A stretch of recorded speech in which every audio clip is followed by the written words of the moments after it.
সেদিনের সময় ১৭ বছরে যেটা হয়েছে গণধর্ষণ করার পরে কোনো বিচার হয় না। বিচার তো হতোই না, বরং যারা গণধর্ষণ করতো তাদেরকে পুরস্কৃত করা হয়েছে। নতুন সরকার এসে নতুন আইন করবে, কারণ জনগণের যেটা দাবি সেটাই আইন। একটা বিচার না হলে এরা আসলে কখনো মানুষ হবে না। আসিয়া যে মারা গেল, আসিয়া দেখেন আসিয়াকে কিভাবে নির্মমভাবে মেরে ফেললো। আসিয়ার বিচারটা যদি ওই ধর্ষণকারীর বিচার যদি একদম জনসংখ্যা তাড়াতাড়ি হয়ে যেত, তাহলে কিন্তু পরপর আর এই ঘটনাগুলো ঘটতো না।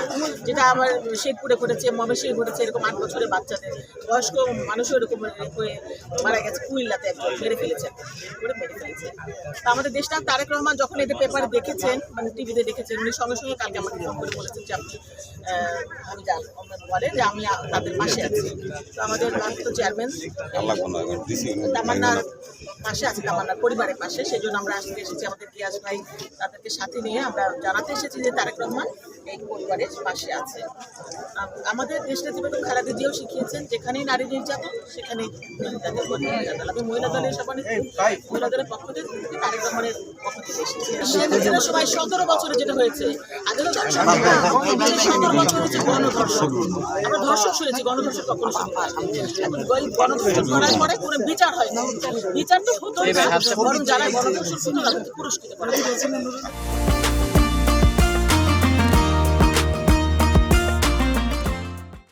সেই জন্য কিন্তু এগুলো বেড়ে গেছে দিনে দিনে। আপনারা দেখেছেন যে এই নারায়ণগঞ্জের রিমার স্বামী মনিরকে কিভাবে ফাঁসি হয়েছিল আমাদের দেশ থেকে বেগম খালেদা জিয়ার সময় তাৎক্ষণিকভাবে। সেই রকম বিচার যদি দুই একটা হতো, হাসিনা যদি করতে পারতো, তাহলে তো এরকম হতো না।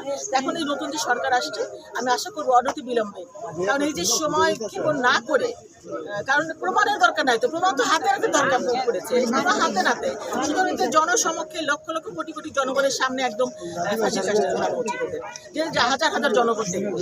কারণ ওই যে জেলখানা নিয়ে ফাঁসি দিবে আমরা এটাও চাই না। আমরা চাই যে তার মা দেখবে, বাবা দেখবে, আমরা সবাই দেখবো যে যদি এটা আইনে কাভার না করে নতুন সরকার এসে নতুন আইন করবে, কারণ জনগণের যেটা দাবি সেটাই আইন।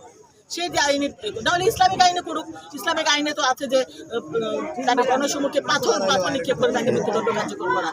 যে আইনেই করুক, এই আইনটা কার্যকর করতে হবে, জনসম্মুখে করতে হবে। আমি এই সরকারের কাছে আশা করবো যে খুব দ্রুত এই বিচার কার্যকর করবে, কারণ এরকম বিচার যদি দু একটা জনসম্মুখে করা হয়, তাহলে কিন্তু অন্য যারা এটা অ্যাটেম্প নেবে তারা কিন্তু 10 বার অন্তত চিন্তা করবে, ভয় পাবে।